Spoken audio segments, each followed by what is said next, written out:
niñas en primera infancia e infancia. Voy a poder tratar estos tres apartados, la escala abreviada del desarrollo 3, solamente algunas generalidades, el test de MCHAT-RF y el test de la figura humana de Goodenough-Harris. Entonces, no quisiera entrar a hablar de los instrumentos sin primero mostrarles algo de la estadística que sustenta la importancia de valorar el desarrollo infantil temprano y tiene que ver con estas cifras que son bastante importantes, como las que nos muestra la Organización Mundial de la Salud, donde estima que hasta el 10% de la población de cualquier país está constituida con personas con algún tipo de deficiencia de la parte neurológica. En América Latina, para el 2019, existían aproximadamente 93 millones de personas con algún problema de desarrollo, incluyendo niños. Y los trastornos del desarrollo y del comportamiento representaban una alta carga de enfermedad y son la principal condición crónica en pediatría. En Colombia, según unos últimos estudios que se hicieron en la ciudad de Medellín, nos mostraban que el trastorno de déficit de atención e hiperactividad tiene una muy alta prevalencia en la población infantil y se encontró que el segundo diagnóstico principal en el grupo de niñas y niñas con edades entre 0 y 5 años era el trastorno de espectro autista. Y con referencia al retraso mental leve, este era el principal diagnóstico en la población infantil de 6 a 11 años cuando hablábamos de compromiso neurológico. Con referencia a lo que nos dice el DSM-5 en su última actualización, los trastornos del neurodesarrollo se caracterizan por déficit en desarrollo, produciendo limitaciones en áreas específicas, limitaciones globales, y estos van a generar dificultades y limitaciones tanto en lo personal, social, académico o en el funcionamiento ocupacional, y se clasifican en trastornos motores, trastornos específicos del aprendizaje, trastornos de la comunicación, trastornos alimenticios, trastornos de la excreción, discapacidad intelectual, trastorno del espectro autista, trastornos por déficit de la atención con hiperactividad o otros trastornos del desarrollo neurológico. Y les traje esta publicación que es del 2020 de la Academia Americana de Pediatría, donde nos ratifica que la vigilancia de la parte del neurodesarrollo debe hacerse en cada consulta de la supervisión en salud. Pero adicionalmente a esa consulta de supervisión en salud deben aplicarse pruebas de detección estandarizadas. Esto va a permitir que se haga la identificación de problemas y va a conducir a evaluaciones médicas y desarrollo más profundas que van a llevar a esos procesos de diagnóstico, asesoramiento y tratamiento, además de una intervención temprana en el desarrollo por el riesgo de desarrollar estas patologías crónicas, como ya les mostré previamente en la estadística. Entonces, esto que hacemos por medio de los instrumentos de la valoración del desarrollo está ratificado una y otra vez por las publicaciones internacionales de la importancia de hacer tamizaje en desarrollo. Entonces, con referencia a la escala abreviada del desarrollo 3, que es, digamos, nuestro instrumento para primera infancia, para valorar el desarrollo y que, digamos, es, digamos, un instrumento que ya les voy a hablar un poco más adelante, pero que es fundamental que ustedes lo conozcan, que lo tengan, digamos, presente, de la importancia que tenemos de empezar a concientizar a los profesionales de la salud en que deban entrenarse en su uso y aplicarlo. Entonces aquí, digamos, para pasar, nosotros teníamos previamente la escala abreviada del desarrollo 1, publicada por el doctor Nelson Pinilla, que nos permitía tener una evaluación del desarrollo, había tenido un buen proceso de normalización, pilotaje, sin embargo tenía algunos problemas de ocultamiento cuando se daba la puntuación global. Posteriormente vino la escala abreviada del desarrollo 2, que no fue tan conocida porque no tuvo ese proceso de normalización y se incluyeron niños hasta los 8 años, realmente esta no fue muy usada, y pasamos en el año 2016 a tener la actualizada la escala abreviada de desarrollo 3. Perfiles participantes, y siempre se los traigo para mostrarles, porque la evaluación del desarrollo no es solamente de una disciplina, y por medio de estos perfiles que estuvieron en la participación, en la actualización, nos permiten tener un instrumento que es mucho más completo para evaluar los niños.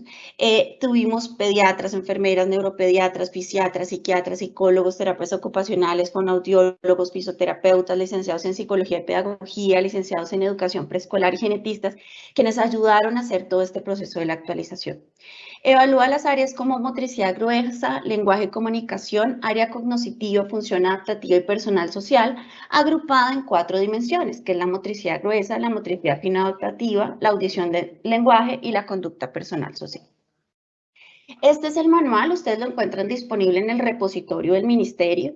Es muy fácil su lectura, tiene ejemplos de aplicación, sin embargo vamos a ver que no solamente con la lectura juiciosa del manual se logra el entrenamiento para su aplicación. ¿Cuáles son esas novedades de la escala? Bueno, uno, tenemos ítem para evaluar el recién nacido, por lo tanto tenemos cómo evaluarlo desde esa primera consulta que tiene después de los 8 días de vida. Permite tener la normalización para los menores de 7 años, que había sido, digamos, la dificultad que se tenía con la escala brevedad del desarrollo 2 y pues la 1 que estaba solamente hasta los 5 años. Tiene estandarizado el libro de materiales, el libro de historias y el libro de imágenes, por lo tanto, va a ser mucho más fácil que sea válida y reproducible porque si utilizamos siempre el material que nos dice la escala, pues no vamos a tener errores en la aplicación. Elimina la puntuación global, como les comenté previamente, esa era la falla que tenía la escala abreviada del desarrollo 1. Y lo que pasaba es que si el niño tenía un muy buen rendimiento en algunas de las dimensiones, pues podía ocultar las fallas en las otras. En cambio, aquí en los resultados vamos a tener un resultado por dimensión. Y vamos a saber entonces dónde están los riesgos, los problemas, específicamente en esa dimensión. Tiene esa posibilidad de tener esa semaforización que nos permite tener muy claro cuál va a ser esa conducta a seguir con los niños y las niñas de acuerdo al resultado de la escala. Posibilita las adaptaciones a grupos étnicos y traducciones a lenguas, porque ese primer estudio que avaló esta actualización de la escala incluyó niños de grupos étnicos, por lo tanto, sabemos que tiene un buen rendimiento. Entonces, por lo tanto, sabemos que como la evaluación del desarrollo infantil es una tarea retadora que exige una alta responsabilidad por el impacto que trae sobre los niños y las niñas, sabemos por lo tanto que la escala nos ofrece validez y reproducibilidad, porque para su aplicación, previo su entrenamiento, sabiendo que tiene estandarizado su forma de aplicar, sus materiales, cómo se puntúa cada uno de los ítems, pues nos va a permitir tener esa traza en su aplicación. Tiene unas normas muy claras de aplicación y ahorita les voy a mostrar algunos de los ítems de cómo nos dice a detalle cómo debe ser ese criterio, o sea, ese ítem, cómo lo debo aplicar y cómo es esa condición de observación. Tiene también esas normas muy claras de cómo yo lo califico como cumple o no cumple y cómo debo interpretar los resultados. Por lo tanto, se vuelve una responsabilidad del examinador garantizar que su administración sea adecuada, ética y rigurosa. Siempre recordando que es un instrumento de tamizaje, por lo tanto, identifica riesgos o sospechas del desarrollo, pero no es un método diagnóstico y no permite evaluar todas las habilidades del individuo, que evalúa una gran parte de ellas, no las evalúa todas.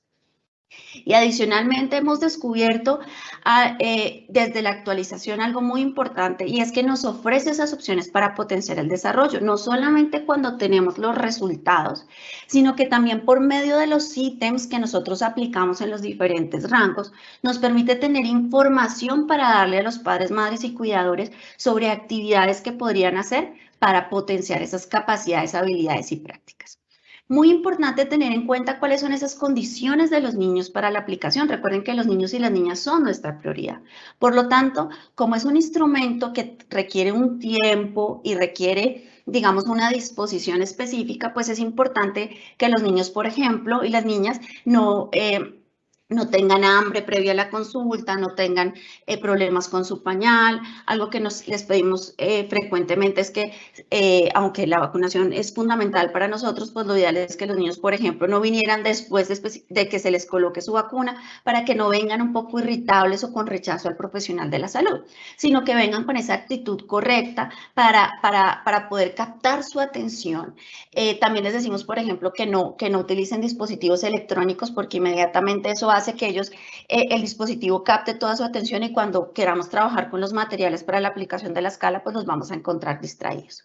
El acompañante es un aliado en la aplicación de la prueba, por lo tanto necesitamos explicar claramente de qué se trata el instrumento, necesitamos también que pueda entender que no todos los niños y las niñas tienen que hacer todos los ítems, porque nosotros va a haber unos que les vamos a aplicar del rango específico, pero también vamos a aplicar unos del rango anterior y del rango posterior para poder hacer los cierres de las dimensiones. Por lo tanto, debemos explicar muy bien. También tenemos que poder darles esa orientación de los resultados, sabiendo que no es un instrumento diagnóstico y que si tiene algo alterado, pues posiblemente va a tener que ir a esas pruebas diagnósticas o esa consulta por el especialista para que se pueda hacer lo que se requiere para esa evaluación a profundidad del desarrollo. Y las condiciones del examinador, clave, ese profesional de la salud debe estar no solamente entrenado, sino que se cambie un poco esa dinámica de la consulta, porque esta consulta con la aplicación de la escala incluye que vamos a tener que estar en el piso con el niño y la niña, vamos a tener que inventarnos algunos juegos, es posible que tengamos que mostrarle cómo se hacen algunas de las actividades, entonces vamos a tener que saltar el caballito o hacer el salto alternado en secuencia, que es la golosa, entonces también necesitamos que el examinador tenga esa actitud para la aplicación. Entonces, con referencia al manual de la escala, pues como les decía, tenemos estandarizados los materiales. Vamos a encontrar ese listado específico de los materiales. Aquí solamente en las gráficas les traje algunas imágenes. No tiene ninguna intención lúdica ni pedagógica. Sin embargo, para los niños los encontrarán como algunos juguetes y llamarán su atención, y eso para nosotros en la consulta está bien. Sin embargo, no deben dejarse todo el tiempo libres porque necesitamos cuidar esos materiales para que los siguientes niños también puedan ser beneficiados con la aplicación de la escala.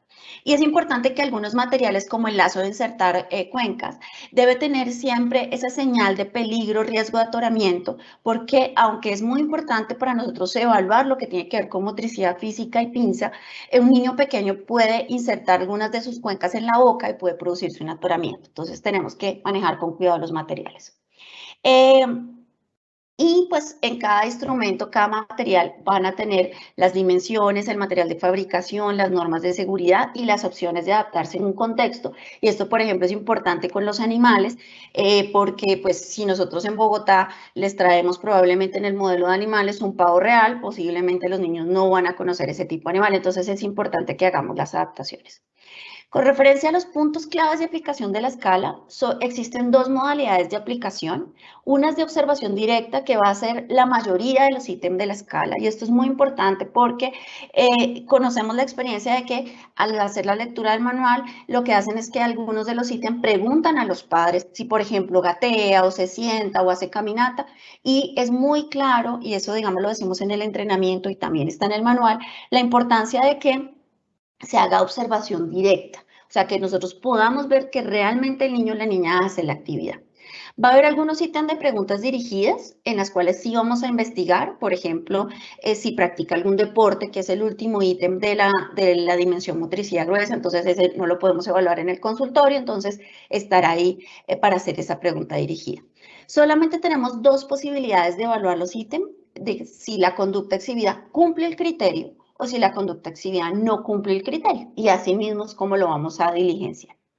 Algunos ítems de observación pueden requerir que les mostremos la actividad, como les decía anteriormente, que el profesional es posible que tenga que mostrar cómo se realiza la actividad.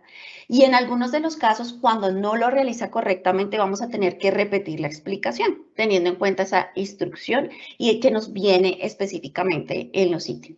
Y en algunas de las actividades vamos a tener que contabilizar el tiempo en el cual se realiza la actividad.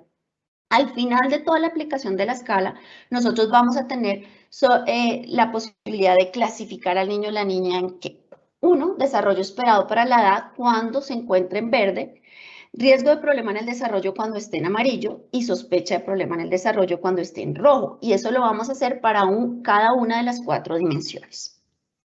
Entonces acá solamente para que ustedes identifiquen la estructura, lo primero que debemos hacer en nuestro primer paso es calcular la edad. Aquí es importante porque nosotros normalmente calculamos la edad contando los meses, pero aquí esta edad tiene que ser expresada en días, en meses y en años, porque si ustedes pueden ver un ejemplo, por ejemplo, del rango 1 al rango 2, un día me cambia el rango de aplicación de la escala. Entonces es importante que uno haga muy juiciosamente ese cálculo de la edad. Posteriormente yo debo ubicar el rango en el que voy a aplicar y luego me paso a evaluar específicamente en ese rango los ítems para las 4 dimensiones. No importa por cuál dimensión empiece.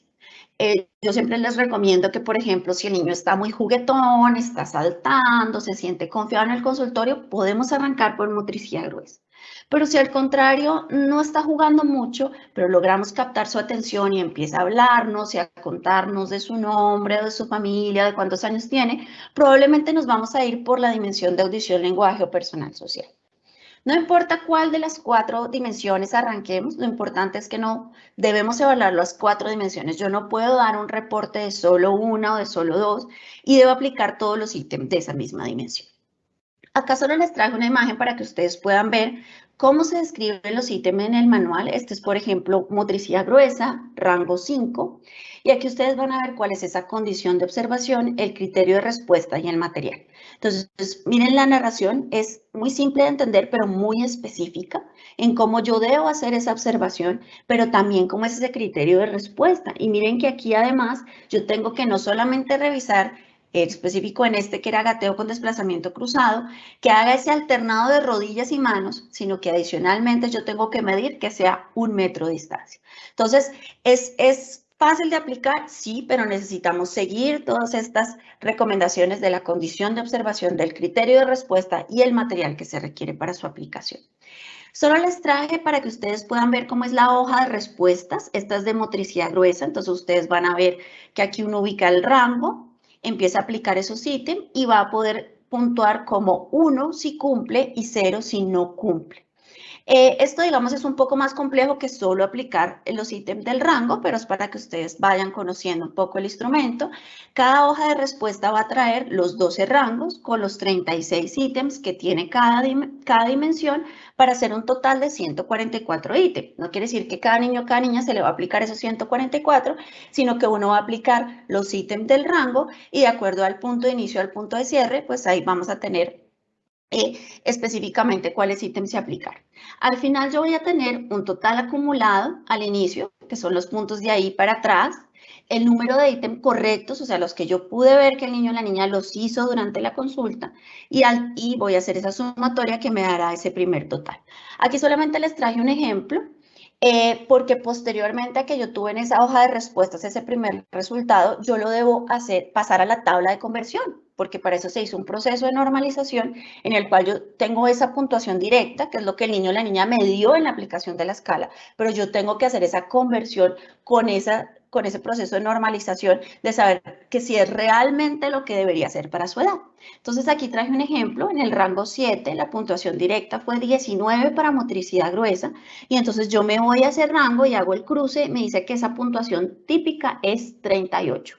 Esa puntuación típica es la que yo voy a incluir en la hoja de registro de puntuación, que es lo que les contaba, de donde ya tenemos esa hoja semaforizada, que me va a dar, digamos, esa pauta hacia lo que yo debo hacer.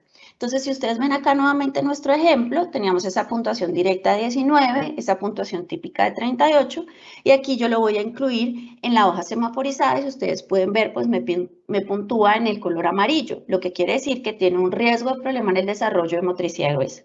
Este es solo un ejemplo, recuerden que debemos llenar las 4 dimensiones. Entonces, para concluir un poco con la escala, es un instrumento válido, reproducible para tamizar problemas del desarrollo infantil. ¿Qué me ofrece esa veracidad de los resultados? Cuando yo tengo entrenamiento adecuado del personal para la aplicación, cuando yo cumplí con esas condiciones de aplicación, cuando yo hice esa adecuada puntuación, esa interpretación de resultados y cuando utilicé adecuadamente los instrumentos que nos dice el manual que tenemos que utilizar para la escala. El bienestar está centrado en los niños y las niñas, por eso tenemos que ser un poco cuidadosos cuando estemos diligenciando la hoja de respuestas, explicando muy bien al acompañante de qué se trata el instrumento, que es un instrumento de tamizaje y que se requiere confidencialidad en sus resultados. Nuestros familiares y acompañantes son aliados en el desarrollo de la prueba y por lo tanto tienen que tener ese entendimiento de cuál es el objetivo. Aquí les traje el esquema de intervenciones, va a ser aplicada en todas las consultas de valoración integral en salud en primera infancia, o sea, vamos a tener 12 aplicaciones. ¿Y cuál va a ser ese plan de cuidado, esa interpretación cuando tengamos el resultado? Entonces aquí ya ustedes pueden ver cómo se llenaron en este rango 3, como yo tuve esa puntuación directa, tuve esa puntuación típica, ya lo incluí en la hoja semaforizada, y en este caso me diría que el niño o la niña tiene un desarrollo esperado para la edad en las 4 dimensiones. Cuando tenga ese desarrollo esperado para la edad, simplemente yo tengo que seguir dando recomendaciones, pautas para potenciar el desarrollo y debo seguir aplicando en las otras consultas. Cuando yo tengo una dimensión en rojo, incluso si el resto de las dimensiones están verde, yo debo clasificar al niño o la niña como con una sospecha de problema en el desarrollo. Y si tiene al menos una dimensión en amarillo y ninguna en rojo, incluso si todas están en verde, yo lo clasifico como riesgo de problema en el desarrollo. Entonces, en caso de que cualquier niño o niña sea clasificado en cualquier dimensión en color amarillo, o sea, en riesgo o problema, debe ser derivado esa consulta por pediatría para que se valore a profundidad el desarrollo, se considere una nueva aplicación de la escala o se inicie de acuerdo a los resultados un proceso de diagnóstico y de tratamiento del problema del desarrollo infantil. Bueno, aquí es solamente una breve entrada con lo que tenía que ver con la escala abreviada del desarrollo 3. Ahora vamos a pasar con el test de MCHAT-RF, que es complementario a la aplicación de la escala. La escala, como vimos, es un instrumento de obligatoria aplicación en todas las consultas de valoración integral, mientras que el test de MCHAT-RF es un instrumento sugerido, que es útil para tamizar el trastorno de espectro autista. El instrumento, como viene diseñado por la doctora Diana Robinson, tiene una aplicación válida entre los 16 y los 30 meses de vida. Sigue siendo un instrumento de tamizaje y dentro de la ruta de promoción y mantenimiento de la salud, su aplicación va a ser entre los 18 y 30 meses porque tiene que estar alineado con nuestro esquema de intervenciones. Debe ser aplicado por técnico auxiliar de enfermería, profesional de enfermería, médico general o especialista. Lo importante es que esté capacitado. Realmente el cuestionario es muy sencillo, ya se los voy a mostrar, pero sí es importante que uno tenga, digamos, algún entrenamiento previo para poderlo aplicar correctamente. La entrevista de seguimiento debe ser idealmente aplicada exclusivamente por profesional de medicina, sea de medicina general o especialista según disponibilidad. También ya les voy a mostrar más adelante porque tiene, digamos, aunque son las mismas preguntas, requiere una especificidad en algunas de ellas. Entonces, este es el cuestionario. Son 20 preguntas, son muy sencillas. Aún en el manual dice que podía ser autoaplicado. Sin embargo, pues en nuestro caso sí preferimos tener, digamos, una supervisión para su uso. Entonces, esas 20 preguntas, vamos a leer solo la primera para que ustedes puedan verla. Si usted indica algo al otro lado de la pieza, su hijo o su hija mira el objeto, por ejemplo, si usted señala un juguete, un peluche, un animal, su hijo lo mira. Entonces, es importante que aquí nosotros vamos a tener la posibilidad de que la respuesta sea sí o la respuesta sea no. Para todos los ítems, excepto el 2, el 5, el 19, indica riesgo de TEA, o sea, le voy a poner un 1. Para los ítems 2, 5 y 12, sí indica riesgo de TEA. No se preocupen, ya les voy a hacer un ejemplo para que ustedes puedan entender. Acá es para continuar el resto de las preguntas. Como les dije, son muy sencillas, son 20. Y vamos a ver una más, por ejemplo, la 20. ¿Le gusta a su hijo los juegos de movimiento? Por ejemplo, ¿le gusta que lo balancee en el columpio o en el juguete o al caballito sentado en sus rodillas? Entonces, si la respuesta es sí, yo le voy a poner 0. Si la respuesta es no, yo le voy a poner 1. Pero recuerden que tenemos el ítem 2, 5 y 12, que son la excepción. En ese caso, si la respuesta es sí, yo le voy a poner 1. Entonces, ¿cuál va a ser esa interpretación? Aquí nuevamente para que tengamos claridad. Cuando yo puedo decir que la puntuación total fue entre 0 y 2, porque la mayoría de las respuestas me dieron sí, exceptuando el ítem 2, 5 y 12, voy a hablar de que tiene un bajo riesgo. En ese caso, la indicación es que se deba repetir, si yo sigo, digamos, con la duda, a las 24 meses sin ninguna otra medida, simplemente su vigilancia normal del desarrollo, como lo hacemos en la consulta, por medio de la anamnesis, por medio del examen físico, por medio de la aplicación de la escala. Si al contrario me dio un riesgo medio, que tiene una puntuación total entre 3 y 7, yo debo administrar la entrevista de seguimiento, que es como la segunda etapa del cuestionario. Si esa puntuación de MCHAT-RF se mantiene en 2 o superior, quiere decir que tiene un resultado positivo, o sea que el instrumento dio positivo. Por lo tanto, yo debo remitirlo a esa evaluación diagnóstica para que se determine esa atención temprana.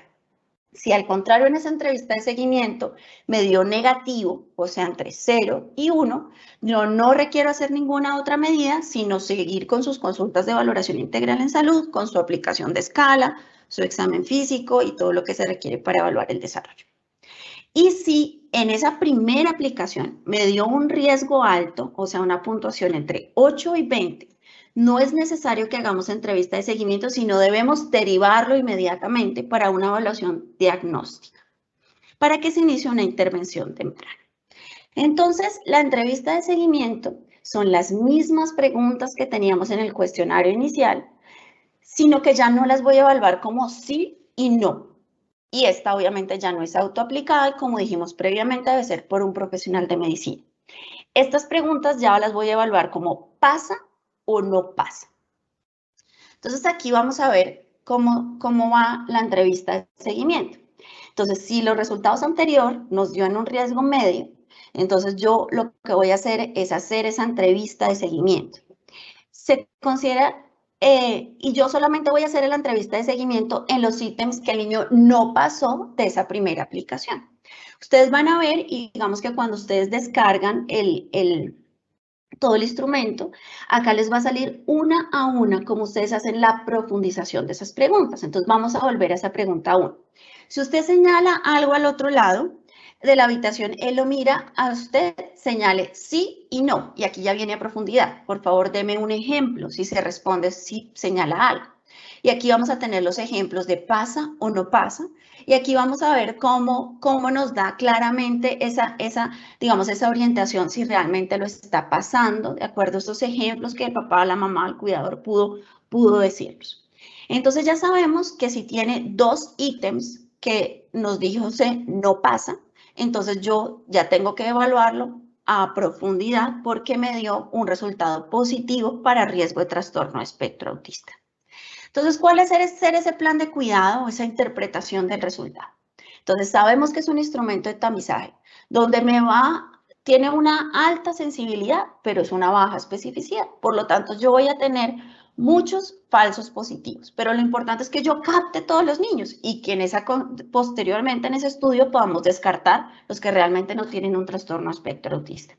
Entonces, debe ser complementaria la aplicación de la escala y es importante que puede ser hecho por profesional de enfermería, pero si encuentra un resultado alterado, sea un riesgo medio o un riesgo alto, no se debe hacer entrevista de seguimiento, sino lo debo derivar a esa consulta por especialista en pediatría.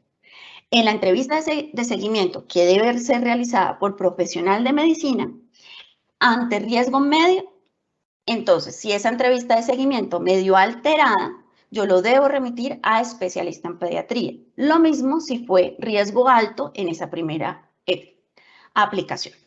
Entonces, realmente es sencillo cuando ustedes tengan la oportunidad de conocer el instrumento que está en el repositorio, van a ver que las preguntas son sencillas y ahí también hemos dejado el paso a paso para que ustedes sepan cuál va a ser, digamos, no solamente la aplicación, sino la interpretación. Y para terminar, el test de la figura humana de Goodenough-Harris. Este ya es un instrumento sugerido de aplicación para complementar la evaluación del desarrollo en el momento de curso de vida de infancia. Entonces es útil para aproximarse a la edad mental del niño o la niña. Está indicada su aplicación entre los 6 y los 11 años cuando yo sospecho discapacidad intelectual. Esto debe ir complementado de sus signos de alarma en la historia clínica del desarrollo del niño o la niña, por ejemplo, si hay problemas motores, de coordinación, del lenguaje, de adaptación, o si tenemos problemas en el rendimiento escolar o en el comportamiento.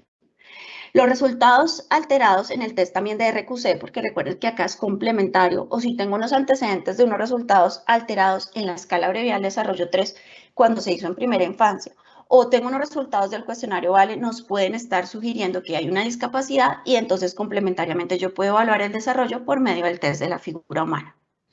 Entonces nos permite evaluar 3 áreas específicas del desarrollo, que es la visualización de la figura humana, la organización y la interpretación, o sea, como esa conceptualización abstracta de las formas, y esa reproducción a través de las habilidades motoras de la imagen visualizada de cómo se ha visto o cómo se ha interpretado. No se deben realizar interpretaciones proyectivas. Este no es un test para evaluar personalidad, específicamente es para evaluar discapacidad intelectual. Sin embargo, si yo encuentro algunas alteraciones específicas en el dibujo, también debe generarse una alarma y debo definir si requiere alguna consulta especializada. No es una medida de tamizaje poblacional, no es para que se utilicen todos los niños y las niñas. Sus capacidades psicométricas no son específicamente para evaluar el niño que está en genialidad o muy superior, es simplemente para el que yo sospecho la discapacidad intelectual. Puede ser aplicado por profesional de medicina, enfermería o especialista en medicina familiar o pediatría. Entonces, con referencia a la puntuación, uno debe valorar completamente el dibujo, teniendo en cuenta cómo esa representación de las diferentes partes del cuerpo, esas proporciones, las calidades del trazo, y ahí es que yo lo voy a puntuar. El niño va a recibir un punto por cada uno de los ítems que esté presente en el dibujo y un punto equivale a 3 meses de edad de desarrollo, por lo cual por cada 4 puntos yo voy a adicionar un año más a la edad basal con la que siempre empiezo el instrumento, que es con 3 años. Aquí yo les traje un ejemplo, 10 puntos. Si yo hiciera el cálculo, me estaría hablando de una edad de 5 años, 6 meses. Yo puedo hacer el cálculo como les dije anteriormente, cojo la línea de base, posteriormente sé que por cada 4 puntos tengo un año más y al final pues sumo los que me quedaron por fuera. O también en el repositorio del ministerio hemos dejado esta tabla que nos permite, hace parte del test, que nos permite hacer el cruce y poder ver realmente cuál es esa edad mental. Aquí ya les voy a traer un ejemplo para que quede más entendible. Este es, digamos, cómo yo voy a hacer la interpretación del dibujo. Entonces, ustedes ven acá es muy detallado. Yo empiezo a mirar en general cómo está el dibujo, si está la cabeza presente, si están las piernas presentes, los brazos presentes, y ahí empiezo a puntuar como 1 o como 0. Y me voy a ir también a los detalles, al tronco, a los brazos, a las piernas, al cuello, si dibujo articulaciones, cómo están esas proporciones del dibujo, esa coordinación motora que tiene que ver con las líneas que hizo, con el trazo, cómo fue ese contorno de la cabeza. Aquí ya vamos a ver detalles precisos, por ejemplo, en la cara, si dibujo nariz, si dibujo boca, si dibujo fosas nasales, si tiene cabello. Es muy sencillo, realmente si ustedes tienen alguna oportunidad de aplicarlo, es simplemente que ustedes le pidan al niño o la niña que haga un dibujo lo mejor que pueda, que le den el tiempo. No deben darle una orientación específica de recuerda hacerle ropa, recuerda colorearlo, no. Simplemente ustedes les dan los elementos, la hoja de papel, el lápiz o los colores y permitan que el niño o la niña exprese y sí lo haga lo mejor posible, que se dedique el mayor tiempo, porque miren que cada uno de los detalles sí me va a puntuar. Entonces, al final, ¿cómo va a ser esa interpretación? Entonces, con el puntaje obtenido, yo voy a hacer esa ecuación que es la edad mental, que ya ustedes saben cómo se realiza, sobre la edad cronológica y la voy a multiplicar por 100. Y ahí me va a dar una aproximación del coeficiente intelectual y por lo tanto el posible diagnóstico. Entonces aquí ustedes lo tienen, genialidad, casi genialidad, muy superior, superior, discapacidad intelectual leve, moderada, severa o profunda. Entonces aquí yo simplemente les traje un ejemplo, recuerden que no es una medida de tamizaje, pero aquí yo traje el ejemplo de mi hijo que tiene 7 años, yo le hice el cálculo del dibujo, miramos los trazos, la presencia de nariz, si tenía boca, cómo fue ese trazo, si se presentó ropa, cómo dibujó su cabello, su cara y demás, y aquí bueno, esto recuerden que no es para que nosotros podamos identificar realmente los niños que están por encima, sino los que tenemos con alguna sospecha de discapacidad intelectual. Entonces yo aquí hice la interpretación, yo crucé esa edad mental que me dio, que eran 27 puntos, me da para 9 años, 9 meses, y posteriormente yo hago la ecuación con la edad cronológica y tengo la interpretación. Entonces, ¿cuál va a ser ese plan de cuidado? Entonces, es un instrumento de tamizaje no poblacional ante sospecha de discapacidad intelectual. Cualquier resultado alterado, o sea, porque me dé un puntaje para discapacidad limítrofe, discapacidad intelectual leve, moderada o severa, yo lo debo canalizar a una atención resolutiva por especialista en pediatría para una valoración a profundidad del desarrollo e iniciar ese proceso de diagnóstico y tratamiento si tengo una sospecha de un problema del desarrollo infantil. Entonces ya pudimos pasar un poco por esos instrumentos de primera infancia a infancia, recordando el obligatorio de primera infancia, la escala abrevial desarrollo 3, el